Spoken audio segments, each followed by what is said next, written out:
ಓಂ ನಮಃ ಶಿವಾಯ. ಎಲ್ಲರಿಗೂ ನಮಸ್ಕಾರ. ಇಂದು ಈ ವಿಡಿಯೋದ ಮೂಲಕ ಮಕರ ರಾಶಿಯವರ ಜಾತಕದ ಫಲಿತಾಂಶಗಳ ಬಗ್ಗೆ ತಿಳಿದುಕೊಳ್ಳೋಣ. ಈ ಶನಿವಾರ ಈ ರಾಶಿಯವರಿಗೆ ಯಾವ ವಿಷಯಗಳಲ್ಲಿ ಶುಭ ಫಲಗಳು ದೊರೆಯಲಿವೆ, ಯಾವ ವಿಷಯಗಳಲ್ಲಿ ಎಚ್ಚರಿಕೆ ವಹಿಸಬೇಕು ಎಂಬುದನ್ನು ವಿವರವಾಗಿ ತಿಳಿದುಕೊಳ್ಳೋಣ. ನಮ್ಮ ಚಾನಲ್ಗೆ ಇನ್ನೂ ಸಬ್ಸ್ಕ್ರೈಬ್ ಮಾಡದವರು ಈಗಲೇ ಸಬ್ಸ್ಕ್ರೈಬ್ ಮಾಡಿ. ಈ ವಿಡಿಯೋ ನಿಮಗೆ ಇಷ್ಟವಾದರೆ ಓಂ ಶ್ರೀ ಮಾತೆಯೇ ನಮಃ ಎಂದು ಕಾಮೆಂಟ್ ಮಾಡಿ.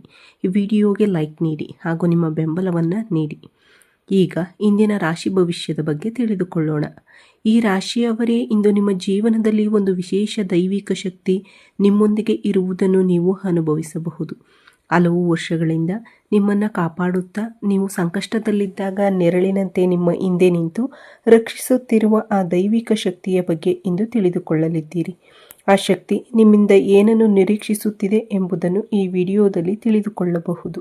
ಕಳೆದ ಕೆಲವು ವರ್ಷಗಳಿಂದ ನಿಮಗೆ ಸಿಗಬೇಕಾಗಿದ್ದ ಗೌರವ, ಹಣ, ಅವಕಾಶ ಅಥವಾ ಕಳೆದು ಹೋದ ಸಂಬಂಧಗಳು ಮತ್ತೆ ನಿಮ್ಮ ಜೀವನಕ್ಕೆ ಮರಳುವ ಸಾಧ್ಯತೆಗಳು ಹೆಚ್ಚಾಗಿವೆ. ನೀವು ಬಹಳ ದಿನಗಳಿಂದ ಕಾಯುತ್ತಿದ್ದ ಅನೇಕ ಆಸೆಗಳು ಈಡೇರುವ ಸಮಯ ಹತ್ತಿರ ಬಂದಿದೆ. ಇಂದು ನಿಮ್ಮ ಜೀವನದಲ್ಲಿ ಒಂದು ಮಹತ್ವದ ಬದಲಾವಣೆಗೆ ನಾಂದಿಯಾಡುವ ದಿನವಾಗಬಹುದು. ಇದುವರೆಗೆ ಆರ್ಥಿಕ ಸಂಕಷ್ಟದಲ್ಲಿದ್ದವರಿಗೂ ಉತ್ತಮ ಅವಕಾಶ ದೊರೆಯುವ ಯೋಗವಿದೆ. ನಿಮ್ಮ ಜಾತಕದಲ್ಲಿ ಶುಕ್ರ ಗ್ರಹವು ಲಾಭ ಸ್ಥಾನಕ್ಕೆ ಪ್ರವೇಶಿಸುತ್ತಿರುವ ಕಾರಣ ಲಕ್ಷ್ಮೀನಾರಾಯಣ ಯೋಗ ನಿರ್ಮಾಣವಾಗುತ್ತಿದೆ ಎಂದು ಜ್ಯೋತಿಷ್ಯ ಶಾಸ್ತ್ರ ತಿಳಿಸುತ್ತದೆ. ಲಕ್ಷ್ಮೀ ದೇವಿಯ ಅನುಗ್ರಹ ಇರುವಲ್ಲಿ ಧನ, ಸಮೃದ್ಧಿ ಮತ್ತು ಸುಖಕ್ಕೆ ಕೊರತೆ ಇರುವುದಿಲ್ಲ. ಇದೇ ಕಾರಣದಿಂದಾಗಿ ಮುಂದಿನ ದಿನಗಳಲ್ಲಿ ನಿಮ್ಮ ಜೀವನದಲ್ಲಿ ಆರ್ಥಿಕವಾಗಿ ಉತ್ತಮ ಬೆಳವಣಿಗೆ ಕಾಣುವ ಸಾಧ್ಯತೆ ಇದೆ. ನಿಮ್ಮನ್ನು ಇಷ್ಟು ವರ್ಷಗಳಿಂದ ಕಾಪಾಡುತ್ತಿರುವ ಆ ದೈವಿಕ ಶಕ್ತಿ ಕೇವಲ ನಿಮ್ಮ ಪ್ರಾಣವನ್ನಷ್ಟೇ ರಕ್ಷಿಸಿಲ್ಲ. ನೀವು ಅವಮಾನಕ್ಕೊಳಗಾದ ಸಂದರ್ಭಗಳಲ್ಲೂ, ಇತರರು ನಿಮ್ಮನ್ನು ತಗ್ಗಿಸಿ ಮಾತನಾಡಿದಾಗಲೂ, ನಿಮ್ಮ ವಿರುದ್ಧ ಕೆಲವರು ಸಂಚು ರೂಪಿಸಿದಾಗಲೂ ಆ ಶಕ್ತಿ ನಿಮ್ಮ ಬೆನ್ನಿಗೆ ನಿಂತಿದೆ. ನಿಮ್ಮ ಒಳ್ಳೆಯ ಮನಸ್ಸು, ಪ್ರಾಮಾಣಿಕತೆ ಮತ್ತು ಯಾರಿಗೂ ಕೆಡುಕು ಬಯಸದ ಸ್ವಭಾವವೇ ಆ ದೈವಿಕ ಶಕ್ತಿಯನ್ನು ನಿಮ್ಮತ್ತ ಸೆಳೆದಿದೆ. ನೀವು ಇತರರನ್ನು ನೋಡಿ ಅಸೂಯೆ ಪಡುವುದಿಲ್ಲ. ನಿಮ್ಮ ಶ್ರಮದಿಂದಲೇ ಮುಂದೆ ಬರಬೇಕು ಎಂದು ಬಯಸುವ ವ್ಯಕ್ತಿಯಾಗಿದ್ದೀರಿ. ಇದೇ ನಿಮ್ಮ ದೊಡ್ಡ ಶಕ್ತಿ. ನಿಮ್ಮ ಸತ್ಕರ್ಮಗಳು ಮತ್ತು ಭಗವಂತನ ಮೇಲಿರುವ ನಂಬಿಕೆಯೇ ನಿಮ್ಮ ಜೀವನದಲ್ಲಿ ಈ ಶುಭ ಸಮಯವನ್ನು ತರಲು ಕಾರಣವಾಗಿದೆ. ಎಷ್ಟೇ ಕಷ್ಟಗಳು ಬಂದರೂ ದೇವರ ಮೇಲಿನ ವಿಶ್ವಾಸವನ್ನು ಕಳೆದುಕೊಳ್ಳದೆ ಮುಂದುವರೆದಿರುವುದರಿಂದ ಈಗ ದೈವ ಕೃಪೆ ನಿಮ್ಮ ಜೀವನದಲ್ಲಿ ಸ್ಪಷ್ಟವಾಗಿ ಕಾಣಿಸಿಕೊಳ್ಳುವ ಸಮಯ ಬಂದಿದೆ. ಇನ್ನು ಕೆಲವೇ ದಿನಗಳಲ್ಲಿ ನೀವು ಬಹಳ ವರ್ಷಗಳಿಂದ ಬಯಸುತ್ತಿದ್ದ ಯಾವುದಾದರೂ ಒಂದು ಪ್ರಮುಖ ಆಸೆ ಈಡೇರುವ ಸಾಧ್ಯತೆ ಇದೆ. ಅದು ಹಣವಾಗಿರಬಹುದು, ಗೌರವವಾಗಿರಬಹುದು, ಸ್ವಂತ ಮನೆ, ವಾಹನ ಅಥವಾ ಕುಟುಂಬದ ಸಂತೋಷವಾಗಿರಬಹುದು. ನಿಮ್ಮ ಆಲೋಚನೆಗಳಲ್ಲಿ ಸಕಾರಾತ್ಮಕತೆ ಹೆಚ್ಚಾಗುತ್ತದೆ. ನೀವು ಕೈಗೆತ್ತಿಕೊಳ್ಳುವ ಕೆಲಸಗಳಲ್ಲಿ ಯಶಸ್ಸು ದೊರೆಯುವ ಸಾಧ್ಯತೆಗಳು ಹೆಚ್ಚಾಗುತ್ತವೆ. ಇದುವರೆಗೆ ನಿಮ್ಮ ಪ್ರಗತಿಗೆ ಅಡ್ಡಿಯಾಗಿದ್ದ ಅನೇಕ ಸಮಸ್ಯೆಗಳು ನಿಧಾನವಾಗಿ ದೂರವಾಗಲು ಆರಂಭಿಸುತ್ತವೆ. ಆದರೆ ಈ ಶುಭ ಸಮಯವನ್ನು ಸಂಪೂರ್ಣವಾಗಿ ಅನುಭವಿಸಲು ನೀವು ಒಂದು ವಿಷಯವನ್ನು ಎಂದಿಗೂ ಮರೆಯಬಾರದು. ದೈವದ ಮೇಲೆ ಸಂಪೂರ್ಣ ನಂಬಿಕೆ ಇಟ್ಟು ನಿಮ್ಮ ಒಳ್ಳೆಯತನವನ್ನು ಕಾಪಾಡಿಕೊಂಡು ಮುಂದೆ ಸಾಗಬೇಕು. ಆಗ ಮಾತ್ರ ನಿಮ್ಮ ಜೀವನದಲ್ಲಿ ಬರಲಿರುವ ಈ ಶುಭ ಯೋಗವು ಇನ್ನಷ್ಟು ಫಲಪ್ರದವಾಗುತ್ತದೆ. ಇನ್ನು ಒಂದು ಮುಖ್ಯ ವಿಷಯವನ್ನು ತಿಳಿದುಕೊಳ್ಳೋಣ. ಈ ದೈವಿಕ ಶಕ್ತಿ ನಿಮ್ಮ ಮೇಲೆ ಅಪಾರ ಕೃಪೆ ಇಟ್ಟಿದ್ದರೂ ಒಂದು ವಿಷಯದಲ್ಲಿ ಮಾತ್ರ ಅದು ನಿಮ್ಮಿಂದ ಎಚ್ಚರಿಕೆಯನ್ನು ನಿರೀಕ್ಷಿಸುತ್ತಿದೆ. ಅದು ಏನೆಂದರೆ, ನಿಮ್ಮ ಸುತ್ತಮುತ್ತ ಇರುವ ಎಲ್ಲರನ್ನು ನೀವು ಸುಲಭವಾಗಿ ನಂಬುವ ಸ್ವಭಾವವನ್ನು ಹೊಂದಿದ್ದೀರಿ. ನಿಮ್ಮ ಮನಸ್ಸಿನ ಮಾತುಗಳನ್ನು, ನಿಮ್ಮ ಯೋಜನೆಗಳನ್ನು, ನಿಮ್ಮ ಭವಿಷ್ಯದ ಕನಸುಗಳನ್ನು ಎಲ್ಲರೊಂದಿಗೂ ಹಂಚಿಕೊಳ್ಳುತ್ತಿದ್ದೀರಿ. ಆದರೆ ನಿಮ್ಮ ಸುತ್ತಲಿರುವ ಪ್ರತಿಯೊಬ್ಬರೂ ನಿಮ್ಮ ಒಳಿತನ್ನೇ ಬಯಸುತ್ತಾರೆ ಎಂದು ಭಾವಿಸಬೇಡಿ. ಕೆಲವರು ಹೊರಗೆ ಸ್ನೇಹಿತರಂತೆ ವರ್ತಿಸಿದರೂ ಒಳಗಿನಿಂದ ನಿಮ್ಮ ಪ್ರಗತಿಯನ್ನು ಸಹಿಸಿಕೊಳ್ಳಲು ಸಾಧ್ಯವಾಗದೆ ಅಸೂಯೆ ಪಡುತ್ತಿರಬಹುದು. ನೀವು ಮುಂದೆ ಸಾಗಬಾರದು ಎಂದು ಬಯಸುವವರೂ ಇರಬಹುದು. ಕಳೆದ ಕೆಲವು ತಿಂಗಳುಗಳಿಂದ ನಿಮ್ಮ ಜೀವನದಲ್ಲಿ ಕೆಲವು ಕೆಲಸಗಳು ಕೊನೆಯ ಕ್ಷಣದಲ್ಲಿ ನಿಂತು ಹೋಗುತ್ತಿರುವುದು, ಯೋಜನೆಗಳು ವಿಫಲವಾಗುತ್ತಿರುವುದು, ಮನಸ್ಸಿನಲ್ಲಿ ಕಾರಣವಿಲ್ಲದ ಆತಂಕ ಮತ್ತು ಗೊಂದಲ ಹೆಚ್ಚಾಗುತ್ತಿರುವುದು, ಇಂತಹ ಸಂದರ್ಭಗಳನ್ನು ನೀವು ಅನುಭವಿಸದಿದ್ದರೆ ಅದರ ಹಿಂದೆ ನಿಮ್ಮ ಸುತ್ತಲಿನ ಕೆಲವು ನಕಾರಾತ್ಮಕ ವ್ಯಕ್ತಿಗಳ ಪ್ರಭಾವವೂ ಇರಬಹುದು ಎಂದು ಜ್ಯೋತಿಷ್ಯ ನಂಬಿಕೆ ಹೇಳುತ್ತದೆ. ಆದ್ದರಿಂದ ಮುಂದಿನ ಕೆಲವು ದಿನಗಳ ಕಾಲ ನಿಮ್ಮ ವೈಯಕ್ತಿಕ ವಿಷಯಗಳನ್ನು ಯಾರೊಂದಿಗೂ ಅನಗತ್ಯವಾಗಿ ಹಂಚಿಕೊಳ್ಳಬೇಡಿ. ವಿಶೇಷವಾಗಿ ನಿಮ್ಮ ಹಣಕಾಸು, ಹೊಸ ಯೋಜನೆಗಳು, ಉದ್ಯೋಗದ ವಿಚಾರಗಳು ಅಥವಾ ಕುಟುಂಬದ ರಹಸ್ಯಗಳನ್ನು ನಿಮ್ಮಲ್ಲಿಯೇ ಇಟ್ಟುಕೊಳ್ಳುವುದು ಉತ್ತಮ. ಇದೀಗ ನಿಮ್ಮ ಜಾತಕದಲ್ಲಿ ಶುಕ್ರ ಗ್ರಹದ ಬಲ ಹೆಚ್ಚುತ್ತಿರುವ ಕಾರಣ ಲಕ್ಷ್ಮೀದೇವಿಯ ಅನುಗ್ರಹವು ಹೆಚ್ಚಾಗುತ್ತಿದೆ ಎಂದು ಪರಿಗಣಿಸಲಾಗುತ್ತದೆ. ಈ ಸಮಯದಲ್ಲಿ ನೀವು ಹಣದ ವಿಷಯದಲ್ಲಿ ಹೆಚ್ಚು ಜಾಗರೂಕರಾಗಿರಬೇಕು. ಅನಗತ್ಯ ಖರ್ಚುಗಳನ್ನು ಸಾಧ್ಯವಾದಷ್ಟು ತಪ್ಪಿಸಿ. ಯಾವುದೇ ವಸ್ತುವನ್ನು ಖರೀದಿಸುವ ಮೊದಲು ಅದು ನಿಜವಾಗಿಯೂ ಅಗತ್ಯವೇ ಎಂದು 2 ಬಾರಿ ಯೋಚಿಸಿ. ಹೂಡಿಕೆ ಮಾಡುವುದಾದರೆ ಆತುರ ಪಡಬೇಡಿ. ವಿಶ್ವಾಸಾರ್ಹ ಸಲಹೆ ಪಡೆದು ಮಾತ್ರ ನಿರ್ಧಾರ ತೆಗೆದುಕೊಳ್ಳಿ. ಇಂದು ಉಳಿಸುವ 1 ರೂಪಾಯಿಯು ನಾಳೆ ನಿಮಗೆ ದೊಡ್ಡ ಸಹಾಯವಾಗಬಹುದು. ಮತ್ತೊಂದು ಮುಖ್ಯ ವಿಷಯವೆಂದರೆ ನಿಮ್ಮ ಮನೆ ಮತ್ತು ಸುತ್ತಮುತ್ತಲಿನ ಪರಿಸರವನ್ನು ಸ್ವಚ್ಛವಾಗಿಟ್ಟುಕೊಳ್ಳಿ. ಸ್ವಚ್ಛತೆ ಇರುವ ಸ್ಥಳದಲ್ಲಿ ಸಕಾರಾತ್ಮಕ ಶಕ್ತಿ ನೆಲೆಸುತ್ತದೆ ಎಂದು ನಮ್ಮ ಸಂಪ್ರದಾಯ ಹೇಳುತ್ತದೆ. ಅದೇ ರೀತಿ ನೀವು ಬಳಸುವ ವಾಹನ, ಮನೆಯ ವಸ್ತುಗಳು ಹಾಗೂ ನಿಮ್ಮ ಕೆಲಸದ ಸ್ಥಳವನ್ನು ಗೌರವದಿಂದ ನೋಡಿಕೊಳ್ಳಿ. ಅವುಗಳನ್ನು ಸ್ವಚ್ಛವಾಗಿ ಇಟ್ಟುಕೊಳ್ಳುವುದು ಶುಭಕರವೆಂದು ಪರಿಗಣಿಸಲಾಗುತ್ತದೆ. ಈ ಕೆಲವು ದಿನಗಳಲ್ಲಿ ನಿಮ್ಮ ಮಾತಿನ ಮೇಲೂ ವಿಶೇಷ ಗಮನವಿರಲಿ. ಯಾರನ್ನು ನೋಯಿಸುವ ರೀತಿಯಲ್ಲಿ ಮಾತನಾಡಬೇಡಿ. ಕೋಪದಿಂದ ಹೇಳಿದ ಒಂದು ಮಾತು ಒಳ್ಳೆಯ ಸಂಬಂಧವನ್ನು ಹಾಳು ಮಾಡಬಹುದು. ಸಾಧ್ಯವಾದಷ್ಟು ಶಾಂತ ಮನಸ್ಸಿನಿಂದ ವರ್ತಿಸಿ. ಹಿರಿಯರಿಗೆ ಗೌರವ ನೀಡಿ. ಮಹಿಳೆಯರನ್ನು ಸನ್ಮಾನಿಸಿ. ಅಗತ್ಯವಿರುವವರಿಗೆ ನಿಮ್ಮಿಂದಾದಷ್ಟು ಸಹಾಯ ಮಾಡಿ. ಈ ರೀತಿಯ ಸತ್ಕಾರ್ಯಗಳು ನಿಮ್ಮ ಜೀವನದಲ್ಲಿ ಸಕಾರಾತ್ಮಕ ಫಲಿತಾಂಶಗಳನ್ನು ತರಬಹುದು ಎಂಬುದನ್ನು ನಂಬಿ. ಈ ಸಮಯದಲ್ಲಿ ನಿಮ್ಮ ಜೀವನಕ್ಕೆ ಹೊಸ ಅವಕಾಶಗಳು ಬರಬಹುದು. ಅವು ಸಣ್ಣದಾಗಿ ಕಂಡರೂ ನಿರ್ಲಕ್ಷಿಸಬೇಡಿ. ಒಂದು ದೂರವಾಣಿ ಕರೆ, ಹೊಸ ಪರಿಚಯ, ಹಿರಿಯರಿಂದ ಸಿಗುವ ಪ್ರಶಂಸೆ ಅಥವಾ ಸಣ್ಣ ಜವಾಬ್ದಾರಿಯು ಮುಂದಿನ ದಿನಗಳಲ್ಲಿ ದೊಡ್ಡ ಯಶಸ್ಸಿಗೆ ಕಾರಣವಾಗಬಹುದು. ಆದ್ದರಿಂದ ಪ್ರತಿಯೊಂದು ಅವಕಾಶವನ್ನು ಗೌರವದಿಂದ ಸ್ವೀಕರಿಸಿ. ತಾಳ್ಮೆ ಮತ್ತು ವಿವೇಕದಿಂದ ಮುಂದುವರಿಯಿರಿ. ನಿಮ್ಮ ಪರಿಶ್ರಮಕ್ಕೆ ತಕ್ಕ ಫಲ ದೊರೆಯುವ ಸಮಯ ಈಗ ನಿಧಾನವಾಗಿ ಆರಂಭವಾಗುತ್ತಿದೆ. ನಿಮ್ಮ ಜೀವನದಲ್ಲಿ ಅತ್ಯಂತ ಮಹತ್ವದ ಸಮಯವಾಗಿರಬಹುದು. ಈ ಅವಧಿಯಲ್ಲಿ ನೀವು ಕೆಲವು ಸಣ್ಣ ಸಣ್ಣ ಜಾಗೃತಿಗಳನ್ನು ಪಾಲಿಸಿದರೆ ಉತ್ತಮ ಫಲಗಳು ಪಡೆಯುವ ಸಾಧ್ಯತೆ ಹೆಚ್ಚುತ್ತದೆ.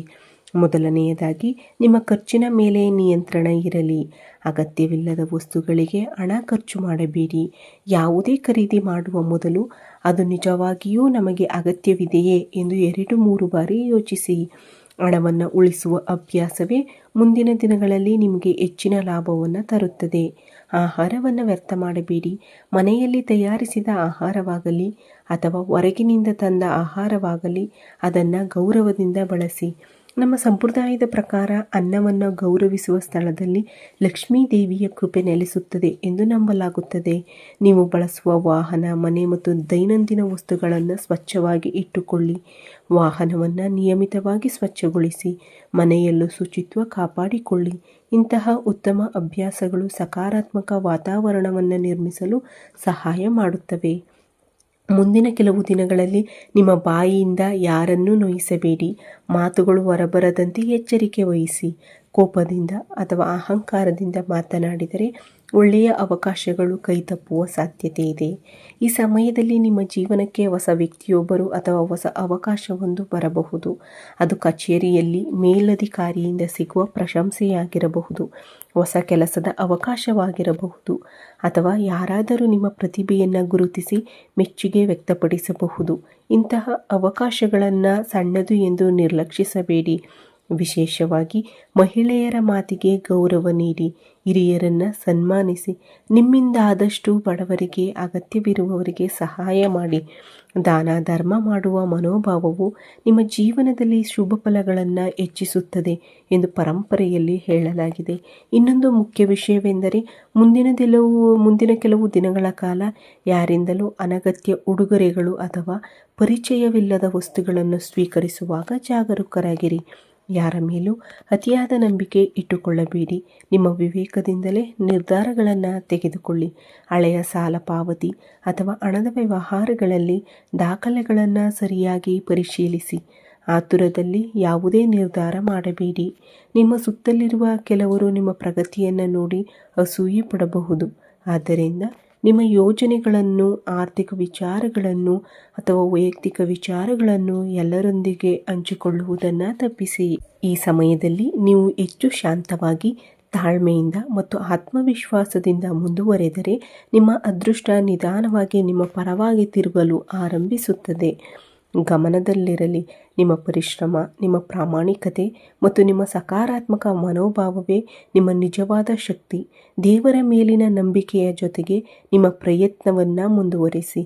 ಆಗ ನಿಮ್ಮ ಜೀವನದಲ್ಲಿ ಉತ್ತಮ ಅವಕಾಶಗಳು ಒಂದರ ಹಿಂದೆ ಒಂದರಂತೆ ಬರಲು ಆರಂಭಿಸುತ್ತವೆ. ಈಗ ಕೊನೆಯದಾಗಿ ನೀವು ಪಾಲಿಸಬೇಕಾದ ಕೆಲವು ಪ್ರಮುಖ ಸಲಹೆಗಳನ್ನು ತಿಳಿದುಕೊಳ್ಳೋಣ.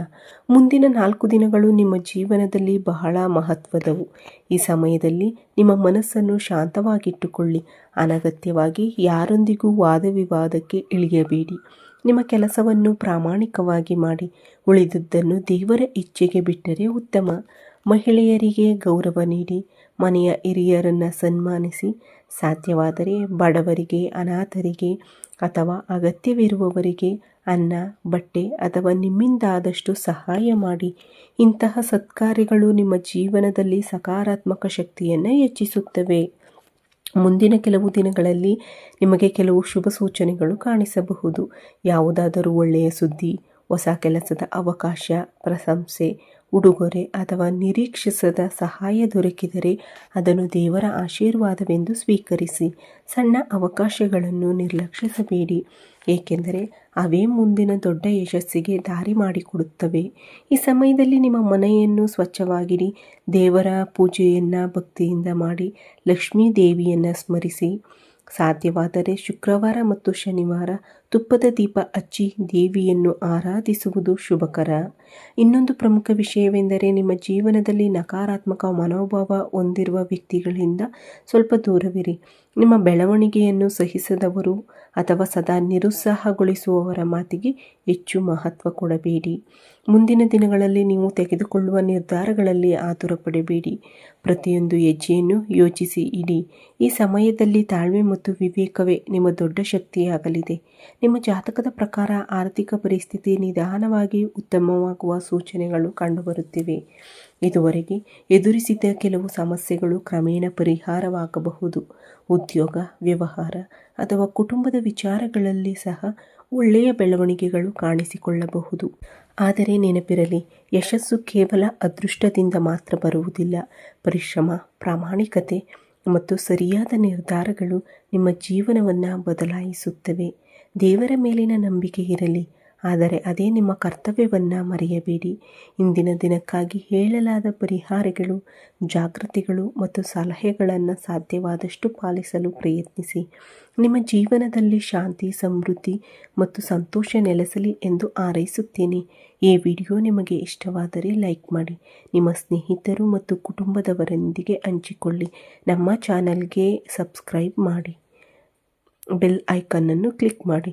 ಮತ್ತೊಂದು ಹೊಸ ರಾಶಿ ಭವಿಷ್ಯದ ವಿಡಿಯೋದಲ್ಲಿ ಮತ್ತೆ ಭೇಟಿಯಾಗೋಣ. ಈ ವಿಡಿಯೋ ವೀಕ್ಷಿಸಿದ ನನ್ನೆಲ್ಲ ವೀಕ್ಷಕ ಬಂಧುಗಳಿಗೂ ಧನ್ಯವಾದಗಳು. ಜೈ ಶ್ರೀರಾಮ್. ಹರ ಹರ ಮಹಾದೇವ್.